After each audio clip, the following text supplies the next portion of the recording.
Hi, and welcome to the Kale Houser Leadership Secrets podcast. Today, I want to talk about that Top Gun attitude.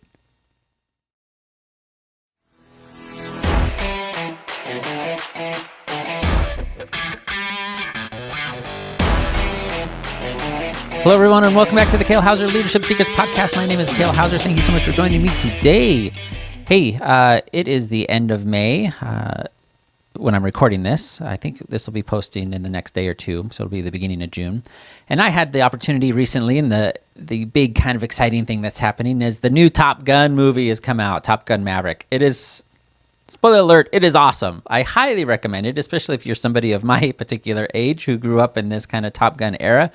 And, wishing you could zoom around in your F-14 Tomcats and, go blow up bad guys and have dogfights with MiGs and be Iceman or Maverick or Goose or, well, probably not Goose is probably not who you wanted to be as a young child.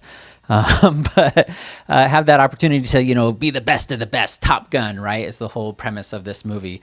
And I will say the new one, Top Gun Maverick, does not disappoint. It's that perfect blend of nostalgia, like the throwback to the original movie, with a fantastic blend of new action and new plot lines and all that kind of stuff. So I won't, spoil any of the plot lines or what happens throughout the movie, but I will just say it is phenomenal. Take the time, go see it in the theater. Don't wait for the small screen, but go see it in, IMAX or Dolby or something of that nature if you're able to. All right. As you can kind of guess by the title of this, the Top Gun attitude, something that when the first preview of this movie came out, it really struck me because there's a line in this movie, and it's done by one of the female characters, and it's kind of the intro of the movie. They're all in this bar, and they're in their khakis, as they're kind of discovering they're becoming part of this team, right? They're getting selected for this mission. And she makes this statement as they're kind of coming together from these are all former Top Gun graduates, okay? Kind of if you didn't realize that. And she says, "Everyone here is the best there is. Who are they going to get to teach us?" And she says it, and it's not just the words that she says, but kind of the swagger and the attitude that she says it with, right? So it's, again, she says, "Everyone here is the best there is," referring to themselves as the former Top Gun graduates and current Navy fighter pilots. Who are they going to get to teach us? And the second I heard this, I go, holy smokes, this one statement, whether the producers and the writers, the screenwriters and, the directors meant it to be that or not, if it was intentional or not, this kind of summarizes the entirety of a lot of the military mindset. And like I said, I don't know if it was put in there purposely to kind of portray that little bit of cockiness, that little bit of arrogance, or if it was purely just, that's how they talk, right? They spent their time around fighter pilots in the Navy, and that's just kind of how they talk. They think, I'm a Top Gun graduate, and because this is the best school, I'm the best of the best of the best, right? But like I said, and I've certainly experienced this, the Air Force has our own version of Top Gun school, and that's our weapons school, which is what Top Gun is. It's a weapons school for the Navy. It's just they call it their Top Gun school. And we have our own version of this, and it attracts certain types of personalities. And certainly, and I've seen this firsthand, one type of personality will go into that school and come out a completely different person, right? And I would argue they come out on the side of the, who's going to teach us? We're the best of the best kind of attitude, which is always kind of interesting. Personally, I was never one to be like, I want to go to weapons school. It's just way too much work as far as I'm concerned for very little payoff. But I was never that kind of track person. So awesome for those of you that want to go do that. They want to learn and they want to be that cutting edge and contribute to the military in that manner. I wholeheartedly support you in doing that. Just try to realize that, yes, you know a lot of things, but that doesn't necessarily make you the best of the best of the best.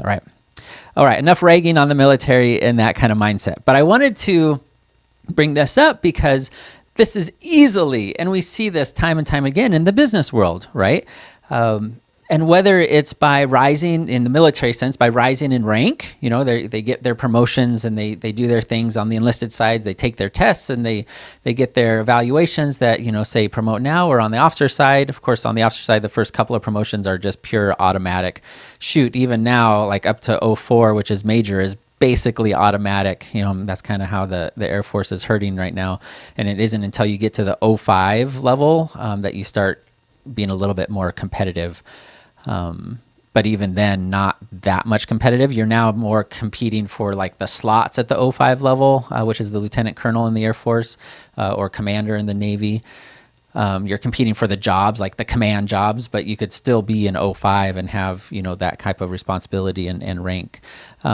Or outside of rank, right, rising in rank or rising in promotion, you have some sort of advanced training, i.e. like a Top Gun school or whatever your job or platform is, you have some sort of a advanced knowledge or skills or testing that you've gone through that's kind of more vigorous or more rigorous, I should say, than your traditional person that's in that type of job. And again, more often than not, I'm making a little bit of a blanket generalizations. There are absolutely exceptions to this rule, but more often than not, I have found that most people succumb to that ego mindset. They succumb to this sense of superiority because they've achieved a certain rank, they've achieved a certain position, or they've graduated a certain school, earned that certificate, some sort of, and in the military, it's really special, right? Getting a tab on your shoulder or a special patch that kind of designates you as special. And I'm not at all trying to disrespect or put down what has to go into those schools, what has to to be a successful scout sniper, right? To be a Navy SEAL, all those what we would consider, those top tier professionals. I'm talking purely about the mindset of this aspect as it comes out of it.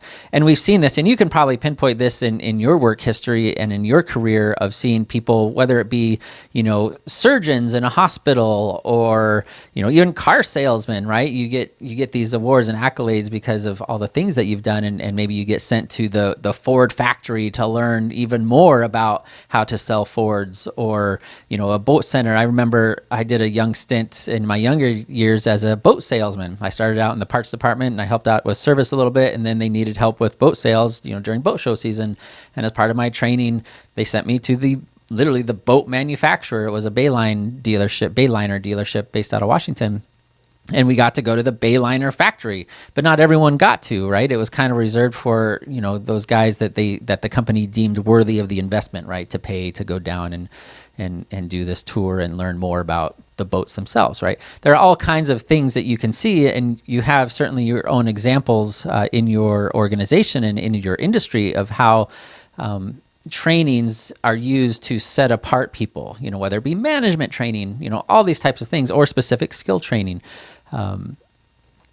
And as people go through those, it's their mindset. And when they come back into the workforce, after accomplishing these trainings and earning that certificate or getting those promotions, how they relate to, everybody else, right? The peasants of the workforce that haven't done these things is what I'm referring to, right? It's that attitude of I'm the best that there is. Who's going to teach me anything else, right? That's the implied implications of that statement. And the bad part about this is they've stopped learning. By virtue of making this statement, they have told the world, I can learn nothing else. I have learned everything there is. In the Top Gun's case, I have learned everything there is about the F-18 fighter. I have learned F-A-18 fighter jet. I have learned everything there is about dogfighting or bombing or tactics, in their realm, their industry. That's what they're saying. And it's the same thing you could, your top salesman that stops coming to your sales trainings, every morning or refuses to do their online training because I've learned everything there is about interacting with customers and handling objections and greetings and closing the deal, right? Because they've been doing it or they've had that advanced training, they've now kind of reached that superiority level of there's nothing left anyone can teach me on the planet, right? I am the best of the best of the best. And realistically, if that was the case, you would be quite possibly the richest man in the world, especially in the sales sense, or richest woman in the world. You would have achieved such great success that you are literally the best of the best, right? Think of the Einsteins and the Michelangelos, right? They achieved such fame and maybe not necessarily fortune because of their industry and time, but they achieved such fame because they were the best of the best. Is that you? Probably not. I'm probably not talking right now to somebody who's the number one trader on all of Wall Street, right? And they're earning millions of dollars. Or have written books and all those types of things. I'm talking more those guys in your community and industry that have that sense of entitlement, that sense of superiority, all those things. And it all comes down to their cup being full. They're crammed with so much information, and they have such a small view of what they're capable of handling, or what the rest of the world or each individual or organization or anything is capable of providing for them, that they are, by virtue of they've filled their own cup, or there's a lack of belief that there's a larger cup to fill, they have stopped learning. And as I'm hoping you're kind of seeing where I'm about to take this, is once you've stopped learning, what are you doing? You're stagnating. Because learning is growing in anything, right? Whether it be your relationship, a marriage with your spouse, right? If you don't continue to learn how to interact as you guys age and go through various phases of life and handle different challenges, you stagnate, and ultimately that's kind of how marriages fall apart, is that stagnation. They've stopped growing, and there's nothing left to learn about each other, right? Or handle situations in your marriage or in your life or with your kids or anything else. And this is the same exact thing in business of people have stopped learning, or they get to that point because of their attitude, because they believe, again, this could be a limiting belief on their own part of there's just nothing out there left for me to learn, okay? Which you as the leader, hopefully this isn't you. I'm talking to you as the leader of how you handle this type of personality is you have to open their eyes to a larger picture that, yes, there actually is a lot more in the world that you can learn, whether, in some related field or even unrelated. Maybe you're a really good salesman, but how are you at customer service? You're a really good salesman, but how are you at your home? Like, is your home falling apart? How are you with your kids, right? How can you help increase their awareness of even just self-improvement as a worst case, like how are you, Kale Houser, getting better each day with what you're learning or exposing yourself to different points of view and thoughts. But this is really the difference between a growing organization and a stagnant one in every arena, not just, financially or how many people you're bringing on. And I'll switch this a little bit to you as the leader. And maybe you've been in your industry for years and years and years. Maybe you're close to retirement. Maybe you've built something that's, phenomenal, and you're like, man, I can't wait. My kids are going to take this over. This family business are going to take this over from me. I'm just kind of sitting back because I've done everything. I've closed all the deals. I've built all the storefronts and, handled these different things. And even you have gotten to the point where you're like, what else is there for me to do? I've reached all my goals, And that right there, if you're making that statement and you're like, I'm just looking forward to retiring, looking forward to, sitting on the beach and throwing my fishing pole lure out in the water and seeing what I can catch, or, camping in the mountains, whatever your thing is that you're wanting to do.